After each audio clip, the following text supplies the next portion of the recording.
saat ini saya bersama Ketua DPC, kita DPD, Ketua DPD PKS Kota Bogor, Kang Atang Trisnanto. Assalamualaikum. Waalaikumsalam warahmatullahi wabarakatuh. Sehat, alhamdulillah. Kang Atang juga sehat selalu, Kang. Alhamdulillah. Semangat sekali kan Kang Atang ini. Tugas dan kewajiban. Siap. Oke, nah berkaitan dengan semangat, saya katakan tadi semangat karena apa? Senin tanggal 8 Mei 2023 itu adalah hari pertama pendaftaran bakal calon legislatif ke KPU, begitu ya Kang Atang ya? Dan di hari itu PKS adalah partai pertama yang mendaftarkan 50 bacaleknya ke KPU. Nah ini saya pengen tanya, ini Kang Atang show off kepercayaan diri atau bagaimana ini? PKS ini kan pemenang nih di Kota Bogor. Seperti apa Kang Atang? Ya, pertama memang sudah menjadi satu kewajiban partai politik untuk melalui tahapan pendaftaran bakal calon anggota dewan. Ya. Untuk tingkat kota tentu didaftarkan oleh partai politik tingkat kota. Maka pendaftaran kami di tanggal 8 itu adalah bagian dari pelaksanaan tersebut. Yang kedua, memang dari DPP sudah menginstruksikan pada kami semua di seluruh Indonesia agar kami di tanggal 8 serentak mendaftarkan diri di masing-masing daerah untuk menunjukkan kesiapan bahwa memang PKS sudah siap untuk mensukseskan pemilu 2024 dengan memberikan dan menawarkan calon-calon terbaik yang bisa kita tawarkan pada masyarakat. Iya, artinya kita masih percaya diri nih Ketua mempertahankan gelar juara di Kota Bogor nih. Insya Allah dengan kinerja yang sudah dilakukan selama 3,5 tahun ini, kemudian juga konsolidasi internal yang semakin baik, terutama dari sisi penyiapan infrastruktur mesin partai, ditambah dengan soliditas kader. Yang keempat, dengan formasi bakal calon anggota dewan, serta tentu kekuatan doa ya. Nah, insya Allah kami optimis untuk kembali dipilih oleh masyarakat secara mayoritas di Kota Bogor. Menarik karena seperti saya sudah sebut tadi, PKS ini kan di pemilu sebelumnya adalah juara ya, katakan seperti itu. Kita perolehan suara terbanyak. Artinya PKS bisa menjadi apa? Bisa menjadi tolak ukur nih seperti apa sih dinamika politik di Kota Bogor. Kang Atang, ini kan parpol saat ini mayoritas mereka berjualan milenial, selalu seperti itu.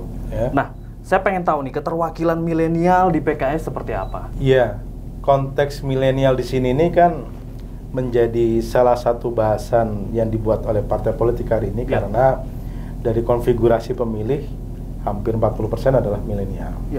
Dan kami juga berbagai perwakilan dari berbagai profesi dari milenial juga kita akomodir di sana. Dan bahkan ada beberapa caleg gitu ya, yang kita kasih nomor urut bagus. Termasuk di Bogor Selatan, caleg nomor 1 kami adalah dari kalangan milenial.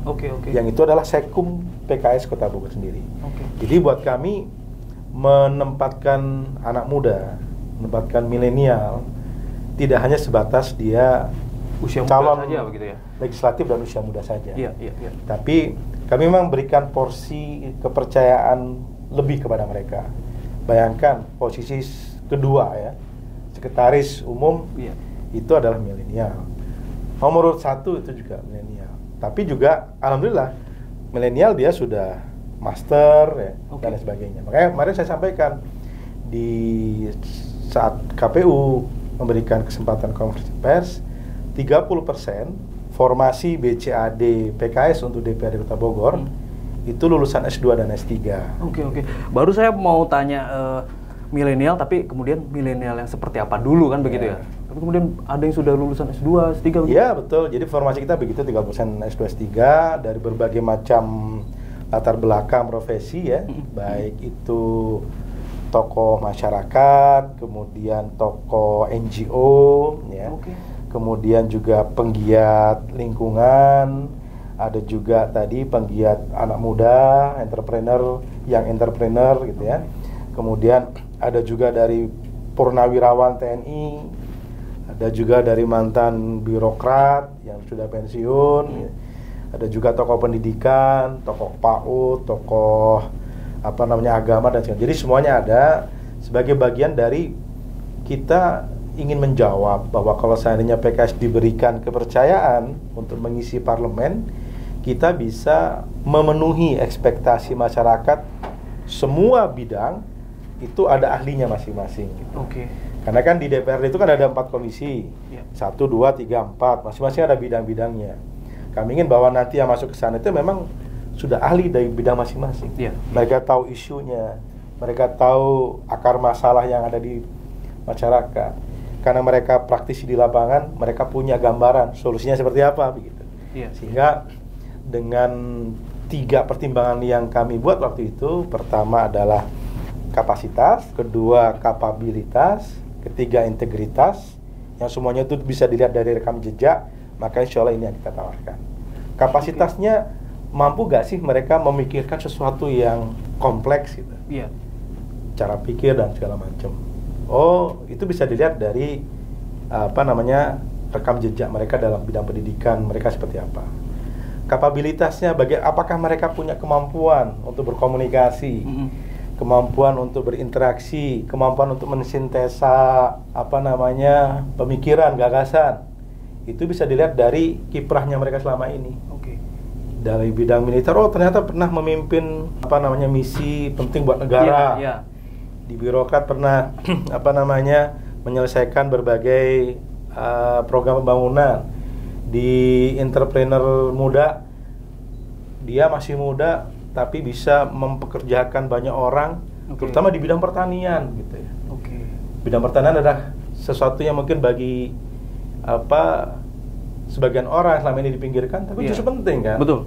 Karena salah satu hal yang penting buat kita adalah pangan. Jadi kapasitas kita lihat. Nah, yang nggak kalah pentingnya adalah ada integritas. Iya. Karena apa gunanya? Sulit diukur ya nih. Hah? Sulit diukur ya nih. Sulit diukur, tapi itu bisa dilihat dari rekam jejak. Oke. Jadi kita biasa bertanya, PPKS itu bertanya ke circle lingkaran temannya, tetangganya, atau yang pernah berinteraksi dengannya. Oh, kita ada tes-tes seperti itu? Bukan tes sih, menjajaki informasi. Oke. Kalau tes kan rasanya kayak gimana ya? Jadi menjajaki informasi. Jadi biasa kami selalu dalam mengajukan calon ya, itu kita tes tanggapan pihak-pihak terhadap dirinya. Oh bagus Pak, oh selama ini rekam jejaknya baik. Nah, itu masuk dalam konteks integritas. PKS ada tim seperti itu? Ada tim seperti itu. Makanya insya Allah dengan kemudian semua yang sudah kita lakukan, kita kemarin menatap tanggal 8 Mei ya, 23 itu ya semangat lah, sehingga tadinya kita berharap sudah ada partai yang lain mendaftar, tapi ternyata tanggal 8 belum ada ya kan. Hanya satu PKS. Iya, betul. Kang Atang, ini saya pengen tahu juga, semoga apa yang terjadi di PKS bisa menjadi cerminan ya. PKS sebagai pemenang pemilu di tahun sebelumnya di Kota Bogor. Di PKS sendiri seperti apa sih mekanisme, atau kalau boleh saya tanya persentasenya kaderisasi, apakah kemudian berapa besar nih persentase PKS menawarkan kepada calon kader, atau mereka datang ke PKS entah tidak harus langsung mendaftar atau apa, mereka tanya-tanya tentang PKS, itu persentasenya besar mana? Sekarang sudah masuk di 50-50 ya, 50-50 ya. Antara sistem kaderisasi yang kita lakukan, terus kemudian penugasan yang kita lakukan, dengan kemudian yang datang ke PKS menanyakan informasi, termasuk juga ketertarikan mereka untuk ikut dalam proses pendidikan di PKS sendiri, itu sudah 50-50, 50-50. Makanya kami melihat bahwa ini adalah bagian dari sebuah tantangan agar kami bisa mengelola ke depan jauh lebih baik lagi, sehingga dari semua itu kami kumpulkan, lalu kita punya namanya sekolah kepemimpinan. Ada sekolah kepemimpinan, ada kaderisasi partai, ada namanya pembinaan. Kami dikumpulkan dalam tiap unit-unit pembinaan. Jadi kami tiap pekan itu ada kegiatan pembinaannya. Jadi mulai dari konsepsi bernegaranya. Kita harus paham bahwa kita sebagai warga negara Indonesia, lahir di NKRI, bagaimana kita memandang konsep negara, bagaimana membangun NKRI, bagaimana memahami Undang-Undang Dasar Negara Republik Indonesia tahun 1945. Karena visi PKS itu mendasarkan pada tujuan negara, yaitu menjadi partai pelopor untuk bisa mencapai tujuan negara. Tujuan negara kan sudah termaktub dalam pembukaan ya, mencerdaskan kehidupan bangsa, melindungi segenap bangsa dan segala macamnya. Nah, itu kita lakukan, sehingga kita harap bahwa ini bisa menjadi salah satu hal yang kemudian menguatkan tanggung jawab PKS bahwa yang diberikan, yang ditawarkan itu memang layak untuk dipertanggungjawabkan. Bahwa pada tahapan berikutnya misalkan ada yang namanya khilaf, ya. Ada yang namanya salah, itu wajar karena kita manusia. Manusiawi ya. Nah, sistemlah berjalan. Oke. Seperti kemarin, misalkan kalau ada yang salah, ada yang melaporkan, ya mekanisme mahkamah partai berlangsung. Oke. Jadi kita ingin menawarkan sebaik-baiknya proses pendidikan dan kaderisasi, tapi kita juga tidak memungkiri kalau ada yang salah ya politik. Oke, artinya kehidupan atau dinamika berpolitik masyarakat Kota Bogor seperti apa? Mungkin bisa terbaca dari itu. Kalau hari ini saya kira semakin jauh, semakin kesini, kehidupan kesadaran politik masyarakat Kota Bogor semakin baik ya. Oke. Karena mereka sudah bisa mengetahui kiprah dari masing-masing anggota dewan, kiprah dari masing-masing partai politik, dan mereka juga yang kedua, yang kalau kita bisa lihat kenapa saya mengatakan ini jauh lebih baik, mereka sudah berani menyuarakan, menyampaikan kami kritik, menyampaikan kepada kami apresiasi, itu sudah mulai baik. Ya harapannya 2024 nanti bisa tergambar dari partisipasi politik di 2024. Sehingga partisipasi naik, tidak banyak yang golput, kemudian juga mereka bisa memilih yang selama ini memang punya rekam jejak yang baik. Nah, mudah-mudahan upaya yang kami lakukan selama ini dengan rekam jejak yang sudah kami lakukan bisa memberikan informasi yang menguatkan, sehingga kami tadi mengatakan ya insya Allah sih kami optimis bisa memenangkan kembali di pemilu 2024. Tentu harapannya dengan seluruh dukungan masyarakat dan dikabulkannya doa kami. Saya bantu aminkan. Gitu. Kang Atang dengan strategi yang sudah Kang Atang sampaikan tadi, bacalek yang kalangan milenial, kemudian dari pendidikan ada yang S2, S3 untuk memenangkan nih pemilu nanti, pesta demokrasi ini, apa yang ditawarkan PKS kepada masyarakat? Yang ditawarkan PKS adalah satu program yang bisa menyelesaikan permasalahan mendasar yang dihadapi oleh masyarakat Kota Bogor. Itu yang pertama. Yang kedua adalah yang ditawarkan PKS, caleg-caleg yang kami sudah godok dan kami sudah saring, yang mereka punya 3 hal: kapasitas, kapabilitas, dan integritas. Yang ketiga yang kami tawarkan dari PKS adalah PKS punya sistem organisasi yang alhamdulillah sejauh ini sistem ini sudah berjalan dengan baik. Sistem reward and punishment.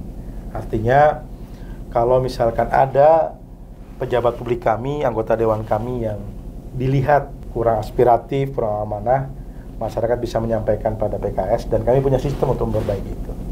Jadi dengan tawaran ide program, orang yang bisa menjalankan, sistem yang sudah kami miliki berjalan dengan baik, mudah-mudahan ini bisa menjawab harapan masyarakat Kota Bogor bahwa Bogor ke depan harus lebih baik dan terukur. 3 masalah mendasar kita: pendidikan, kesehatan, ekonomi. Jadi kita sudah punya program bagaimana membuat Bogor cerdas, Bogor sejahtera, Bogor sehat.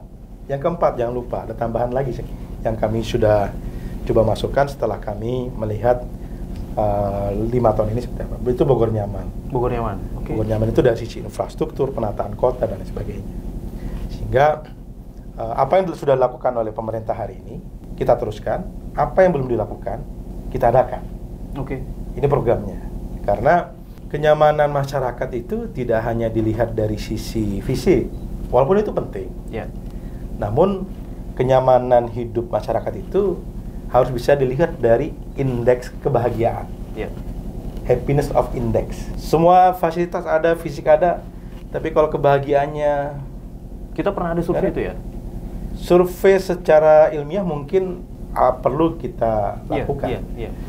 Tapi dilakukan oleh lembaga yang independen dan akademik itu lebih penting. Nah, ini penting untuk kita lakukan.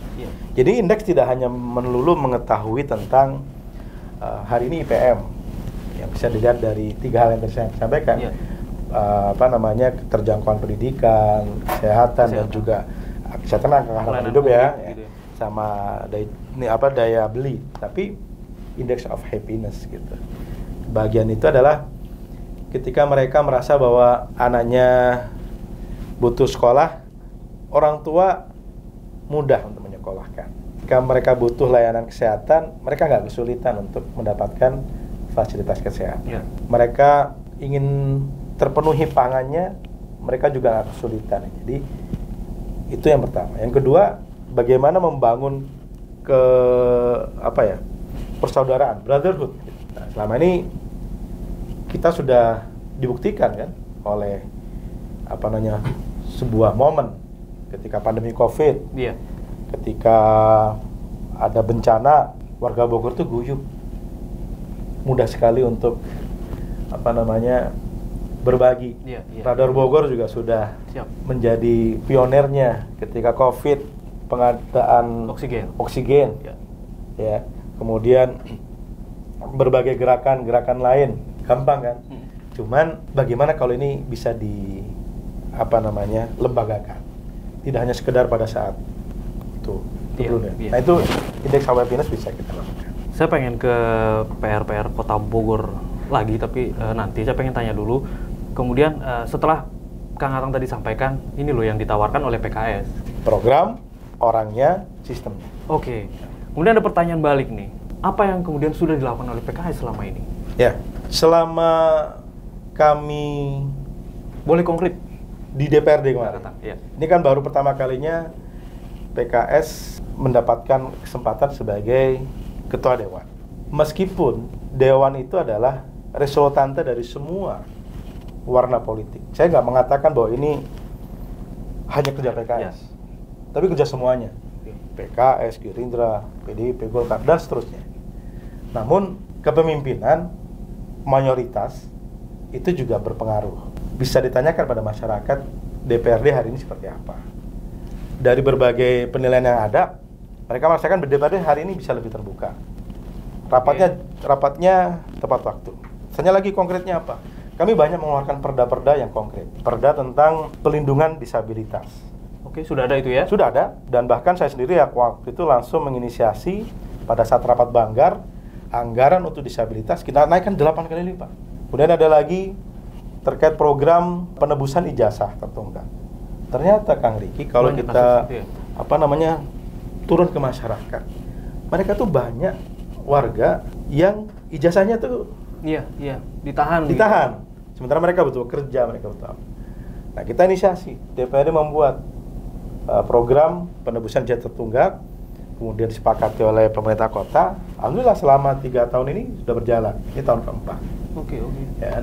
Kemudian juga ada lagi raperda tentang layanan kesejahteraan sosial. Jadi sekarang kita lagi godok perda untuk perlindungan lansia. Seperti apa itu? Di negara maju, lansia ini menjadi bagian yang penting untuk diberikan kesejahteraannya. Karena lansia itu sudah tidak bisa bekerja, tidak bisa menghidupi dirinya sendiri, sementara mereka membutuhkan yang namanya perlindungan dari negara. Ini kita godok sekarang. Bagaimana mereka tetap masih bisa mendapatkan layanan kesehatan, mereka tidak terlantar dan terjamin kebutuhan pangannya, dan segala macam. Banyak bisa dilakukan oleh pemerintah. Kalaupun tidak diatur oleh undang-undang, Kota Bogor bisa melakukan. Kita kemarin mengeluarkan perda tentang sistem pertanian organik. Rakyat perlu pangan yang sehat. Lalu apakah kota bisa menyediakan itu? Bisa. Meskipun lahannya sedikit, ya. Tapi pekarangan bisa kita manfaatkan. Space kecil bisa kita manfaatkan. Sudah ada, tinggal kemudian bagaimana diimplementasikan. Dan berbagai perda-perda lain, termasuk juga insentif guru ngaji dan segala macam. Ya semuanya betul itu kita inikan dengan pemerintah kota, tapi untuk membuat anggaran itu perlu ada DPRD. PKS sebagai yang terbanyak di sana, dibantu oleh teman-teman dari fraksi-fraksi yang lain. Oke, itu menarik Ketua. Mungkin Kang Atang mungkin banyak Bogorians yang belum tahu juga ya, seperti perda lansia tadi. Itu sudah sekarang sedang proses pembahasan. Mudah-mudahan kita bisa selesaikan dalam masa sidang ini ya. Termasuk sebenarnya waktu itu kami sudah hasilkan perda tentang santunan kematian. Nah, ini menarik sekali. Namun dibatalkan oleh provinsi.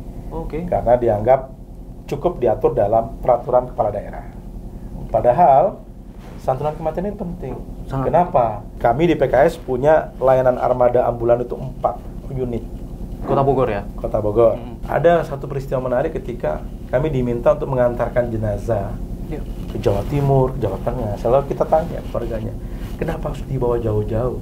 Karena harusnya syariatnya kan meninggal di tempat sesegera mungkin diurus dan dimakamkan di sana. Oh, ternyata salah satu kendalanya misalkan adalah pengurusan pemakaman yang harus warga ya, ber-KTP ya atau ini kan membayar kan. Oke. Dan segala macam. Mereka nggak punya itu. Kalau dibawa ke kampung, tanah sendiri, gampang tinggal ini. Saya tanya, tapi kan harus dibawa ambulan. Kan ambulan PKS gratis, Pak. Iya, ambulan PKS-nya gratis. Tapi kenapa harus bawa ke sana? Nah, kamu lihat bahwa ternyata masih banyak warga kita yang tidak mampu. Ketika mereka mengalami duka cita, mereka harus menyiapkan sewa untuk makam, biaya untuk makam segala macam. Nah, itu kita buat santunan kematian itu tadinya. Cuman ya ternyata dianulir oleh provinsi. Harapannya kita segera dibuat dalam peraturan kepala daerah. Ada sudah? Belum ada. Makanya kita akan dorong ke sana. Jadi memang salah satu PR juga kita adalah banyak perda yang kemudian membutuhkan. Ini nanti diperjuangkan lagi? Perkada PKS? Itu belum dilakukan. Insya Allah kita perjuangkan lagi. Apalagi kalau PKS di eksekutif harus kita buat itu. Karena ini adalah masalah yang kita temukan di masyarakat, tapi belum ada solusinya.